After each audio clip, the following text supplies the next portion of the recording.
Value মই ভ্যালুটো কৈছো যে কিমান টকাৰ ভিতৰত আপুনি ড্ৰিমছটো আপুনি ৰাখিব পাৰে ঠিক আছে তো শৰ্ট টাৰ্ম ড্ৰিমছটো ধৰি লওক আপুনি অলমোস্ট আপুনি 2 লাখ টকাৰ ভিতৰত আপুনি এটা সপোন দেখিব পাৰে 2 লাখৰ ভিতৰত আপুনি এটা সপোন দেখিব পাৰে 2 লাখ টকাৰ ভিতৰত আপুনি এটা সপোন দেখিব পাৰে তো 2 লাখ টকাৰ ভিতৰত আপোনাৰ সপোন কি হ'ব পাৰে আপোনাৰ প্ৰয়োজন কি আছে আপোনাৰ ড্ৰিম কি হ'ব পাৰে আপোনাৰ ড্ৰিম হ'ব পাৰে আপোনাৰ যদি ভাল এটা মোবাইল ফোন নাই দেন আপুনি লব পাৰে যে নাই মই উইদিন 6 মান্থ কাম কৰিম দেন মই এটা ভাল মোবাইল ফোন মই পাৰচেজ কৰিম এটা মই ভাল মোবাইল পাৰচেজ কৰিম ঠিক আছে মই ভাল এটা আনলে আইফোন এটা মই পাৰচেজ কৰিম বলে আইফোন 16 Pro Max লম বা মই আইফোন 15 লম ৰাইট তো তেনেকে আপুনি সপোন দেখিব লাগিব তেতিয়াহে আপুনি লব পাৰিব ঠিক আছে তো নেক্সট আপুনি ধৰি লওক ভাই পৰা যে নহয় মই ব্যৱসায়টো কৰিবলৈ মোক এটা ল্যাপটপৰ প্ৰয়োজন আছে মই এটা ল্যাপটপ পাৰচেজ কৰিম ঠিক আছে মই এটা ল্যাপটপ পাৰচেজ কৰিম তো নেক্সট আপোনাৰ হয়তো আপুনি ভাবিব পাৰে তেনেকুৱা ধৰণে যে ইয়েস মই উইদিন ইমান ইয়াৰ কাম কৰি ঠিক আছে মই এখন বাইক লব বিচাৰো বা মই এখন বাইক লম বা মই এখন উচি স্কুটি লম ঠিক আছে তো এটো হৈছে আপোনাৰ শৰ্ট টাৰ্ম ড্ৰিমছ আপুনি হ'ব পাৰে কাৰণ বাইক এখন লবলে যাতে হয়তো আপোনাক যদি আপুনি ইএমআই লবলে হয় অলমোস্ট আপুনি 60-70,000 এটা আপুনি পে কৰিব লাগিব বুজি পাইছেনে তো গতিকে এটো কোৱা হৈছে শৰ্ট টাৰ্ম ড্ৰিমছ যেটা আনসাৰ ক্লিয়াৰ হৈ গল বুজি পাইছে ডাইৰেক্ট আমি হেলিকপ্টাৰ কিনিবলৈ গলে ন বুজি পালে তো গতিকে আমি সৰু সৰু লব যেনেকৈ আপোনাক ল্যাপটপৰ প্ৰয়োজন ফৰ এক্সাম্পল আপোনাৰ ল্যাপটপ যদি আছে দেন হয়তো আপুনি এটো ডিম লব পাৰে নহয় এটা আপগ্ৰেড কৰো এটা নতুন মই লও আপুনি মোবাইল আপোনাৰ আছে নহয় বলে মই মোবাইল চেঞ্জ কৰো নতুন মোবাইল এটা লও ঠিক আছে আৰু সব পইচা খৰচা কৰিবলৈ বহুত বাট আছে আমি ঘৰ চলাব লাগিব কিবা কৰিব লাগিব কিন্তু খৰচা আছে তাৰ লগে লগে আমি কি কৰিব লাগিব আমাৰ ড্ৰিম কিনি আমি কমপ্লিট কৰিব লাগিব আৰু সপোন হেগানে দেখিব লাগিব ঠিক আছে তো তেনেকে mid term next dream to লিখক নেক্সট হৈছে mid term dream middle term dream বুজি পাইছেনে মধ্যমীয়া সপোন এটা গলো সৰু সপোন এটা গলো মধ্যমীয়া সপোন বুজি পাইছে তো মিডল টাৰ্ম যেটো ড্ৰিম হ'ব হয়তো কাৰোবাৰ কাৰণে মিডল টাৰ্ম ড্ৰিম হয়তো বাইক হ'ব পাৰে মনত ৰাখি কাৰোবাৰ কাৰণে হয়তো মোৰ কাৰণে ফৰ এক্সাম্পল বাইক এখন মোৰ কাৰণে শৰ্ট টাৰ্ম ড্ৰিম হয়তো কাৰোবাৰ কাৰণে বাইক বা স্কুটি এখন কি হ'ব পাৰে মিডল টাৰ্ম ড্ৰিমস হ'ব পাৰে মধ্যমীয়া সপোন হ'ব পাৰে অলপ অকমান সৰুতকৈ অকমান ডাঙৰ বুজি পাইছে তো মিডল টাৰ্ম ড্ৰিমস তো আপোনাৰ আপুনি টাৰ্গেট লব লাগিব যে উইদিন এক বছৰ পৰা সৰি আজি প্ৰেজেন্ট টাইমৰ পৰা 1 ইয়াৰ লৈকে তো আপুনি টাৰ্গেট ললে তো উইদিন আপুনি এটা বছৰ পাছত ধৰি লওক উইদিন আপুনি 2 ইয়াৰ্ছৰ ভিতৰত আপুনি কি ড্ৰিম কমপ্লিট কৰিব বিচাৰিছে 2 বছৰৰ ভিতৰত আপুনি কি সপোন আপুনি কমপ্লিট কৰিব বিচাৰিছে তাৰ এটা আপুনি লিষ্ট বনাওক ঠিক আছে তাৰ এটা আপুনি লিষ্ট আপুনি প্ৰিপেয়াৰ কৰক ৰাইট তো আৰু প্ৰত্যেকটো যেতিয়া আপোনাৰ আৰু এটা আপোনালোকে কাম কৰিব পাৰে যে আপোনাৰ যিখিনি ড্ৰিম হয় যিখিনি আপোনাৰ ড্ৰিম তেনেকে বলে আপোনাক বাইক এখন লাগে ফৰ এক্সাম্পল বা স্কুটি এখন লাগে ধুনিয়াকে আপোনাক কোনখন স্কুটি লাগে গুগলত সাৰ্চ কৰক কোনটো কালাৰৰ লাগে কিমান টকাৰ লাগে আৰু আপুনি কি কয় আপোনাৰ ওয়ালত আপুনি হে বস্তুটো আপুনি যত বহে আৰু যত মিটিংস কৰে তাতে আপুনি ওপৰত আপুনি দিল আপুনি ওয়ালত আপুনি চিপকাই লওক বুজি পাইছে বিশ্বাস কৰক মই যেতিয়া মই গাড়ী এখন মই সপোন দেখিছিলো direct selling actually direct selling বিজনেছত অহাৰ পাছতে মই সপোন দেখিছিলো আৰু ফিক্স কৰিছিলো যেতিয়া মই গাড়ী এখন লাগে মই ড্ৰিম জিতনাখনি মই দেখিছিলো সেইদিনাখনি মই বিশ্বাস কৰক মোৰ মোবাইলটো ওয়ালপেপাৰ মই দিছিলো গাড়ীখন আৰু মই সেইদিনাখনি মই কমিটমেন্ট কৰিছিলো যে যেতিয়ালৈকে মই মোৰ গাড়ী নলম তেতিয়ালৈকে মই ওয়ালপেপাৰ চেঞ্জ নকৰো মানে মই যিখন গাড়ী ওয়ালপেপাৰ লগালো মই এটো চ্যালেঞ্জ হৈছিল জিতনাখনি গাড়ী লম গাড়ীখনৰ হৈতে মই ওয়ালপেপাৰ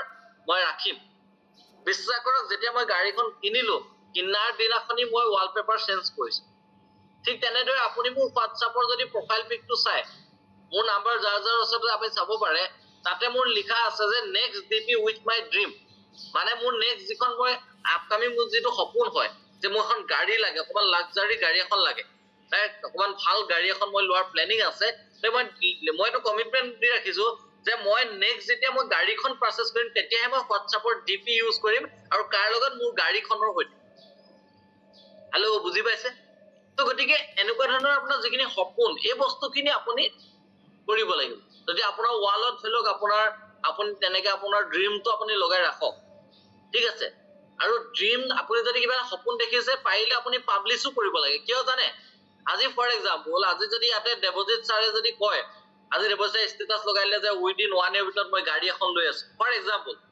এতিয়া দেৱজিৎ ছাৰৰ ষ্টেটাছটো কোনে দেখিব? তেওঁৰ ৰিলেশ্যনৰ মানুহখিনিয়ে দেখিব, তেওঁ ঘৰৰ মানুহখিনিয়ে দেখিব, তেওঁ এছ'চিয়েটে দেখিব। এতিয়া তেওঁ যেতিয়া সপোনটো পাব্লিছ কৰি দিলে, তেতিয়া কি হ'ব? তেওঁ মনলৈ সদায় এটা মনত ভাৱ আহিব যে কি, মইতো গাড়ী এখন ল'ম বুলি কৈছো, মই যদি ল'ব নোৱাৰো মই বহুত লাজ পাম। কি পাম? মই বহুত লাজ পাম। কিন্তু তাৰ মনত সেই বস্তুটো খুন্দিয়াই থাকিব। হেল্ল', বুজি পাইছে? আৰু বিশ্বাস কৰক, আৰু এটা কাৰণে আপুনি যদি নিজৰ সপোনটো যদি আপুনি শ্বেয়াৰ কৰে, তেন্তে আৰু এটা কাৰণে আপোনাৰ বেনিফিট আছে। বেনিফিট কি জানে? মই যেতিয়া গাড়ী ল'ম বুলি সপোন দেখিছিলো বা মই টাৰ্গেট লৈছিলো, তেতিয়া আমাৰ ঘৰৰ মানুহে, বিশেষকৈ মোৰ দাদাহঁতে বা মোৰ ঘৰৰ মানুহে সদায় মোক কামোৰ দি থাকে। কামোৰ মানে বুজি পাইছে, অলপ উপ্লিঙা টাইপ কৰে। মানে যেতিয়া আলহী আহে, তেতিয়া আমাৰ দাদাই মোক কয়, আমাৰ আলহীক কয়, আমাৰ ভাইটিয়ে গাড়ী এখন লোৱাৰ কথা ভাবিছে দেই। মানে ইনচাল্ট, মানে তেৰি মানে বিশ্বাস কৰিব পাৰে যে মই গাড়ী ল'ম, ৰাইট? তেতিয়া কৈছে প্ৰথমে আগ চকাটো কিনিব, তাৰপাছত পিছৰ চকাকেইটা কিনিব। বুজি পাইছে নাই? তো তেনেকে পাৰ্টছবোৰ কিনি এখন গাড়ী মানে ল'ম বুলি ভাবিছে। মানে বস্তুটো কি হয়, আৰু যেতিয়া যেনেকে যেতিয়া এই কথাখিনি মোক শুনাই, তেতিয়া মোৰ কি হয়, মোৰ অট'মেটিক মোৰ মাইণ্ডটো এলাৰ্টনেছ হয়। বুজি পাইছে নে? মোৰ মাইণ্ডটো এলাৰ্টনেছ হয়। মাইণ্ডটোৱে মোক অট'মেটিক ৰিচাইকল কৰে। হেল্ল', বুজি পাইছে? এইটো বহুত ডাঙৰ এটা ইম্পৰ্টেণ্ট, মই আপোনাক টপিক, আপোনাক এটা পইণ্ট বুজাই আছো।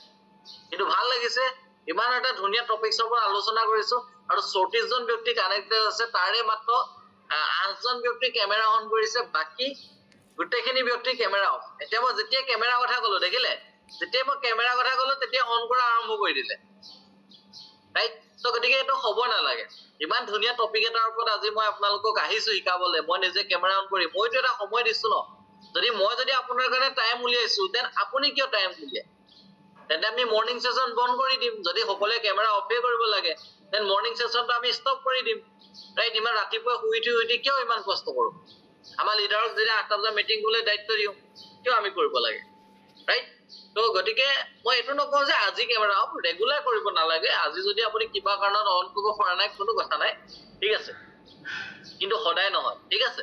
গতিকে আপোনালোকে সকলোৱে কথাখিনি গুৰুত্ব দিব, ৰাইট? অকে, তো গতিকে বুজি পালে আপোনালোকে? তো এই বস্তুখিনি আপোনালোকে লাগিব। আৰু নেক্সট যিটো ড্ৰিম হয়, এইটো হৈছে আপোনাৰ কি, short term, middle term dream কলো, নেক্সট হৈছে লং টাৰ্ম ড্ৰিম। কি কলো? লং টাৰ্ম ড্ৰিম, মানে ডাঙৰ সপোন। তো লং টাৰ্ম ড্ৰিম আপুনি কেতিয়া ফুলফিল কৰিব? আপোনাৰ টাইমটো কিমান হ'ব? Within 5 years। আজিৰ পৰা আপুনি বিজনেছ ষ্টাৰ্ট কৰিছে, উইদিন 5 বছৰৰ ভিতৰত আপুনি কি ড্ৰিম আপুনি কমপ্লিট কৰিব বিচাৰিছে? কি সপোন আপুনি বাস্তৱত ৰূপায়িত কৰিব বিচাৰিছে? আপোনাৰ কোনটো ডাঙৰ সপোন? এজ এ 5 বছৰৰ ভিতৰত আপোনাৰ হয়তো ভাবিব পাৰে যে এটা মই মাটি এডোখৰ কিনাৰ সপোন, আপুনি ঘৰ এটা বনোৱা সপোন, ৰাইট? আপুনি তেনেকুৱা ধৰণৰ আৰু আপুনি ধৰি লওক তেনেকুৱা ধৰণৰ যিখিনি ডাঙৰ সপোন আপোনাৰ আছে, যে ফেমিলিক লৈ ক'ৰবাত ফুৰিবলৈ যোৱা, ডাঙৰ মানে বাহিৰত যোৱা, আপোনাৰ যি ফৰ এক্সাম্পল আপোনাৰ যেনেকুৱা ধৰণৰ আপোনাৰ ড্ৰিম আছে, ডাঙৰ সপোন, সেই গোটেই ডাঙৰ সপোনখিনি আপুনি লিষ্টত আপুনি বহীত আপুনি নোট ডাউন কৰক। মজা লাগিব, এবাৰ লিখি চাওক। ড্ৰিম লিষ্ট এবাৰ বহীত লিখি চাওক, মজা লাগিব। আৰু এইটো আটাইতকৈ ইউনিক কাম। মাৰ্কেটত নৰ্মেল মানুহে, সাধাৰণ মানুহে নকৰা এটা কাম আপুনি কৰিব লাগিব, ঠিক আছে?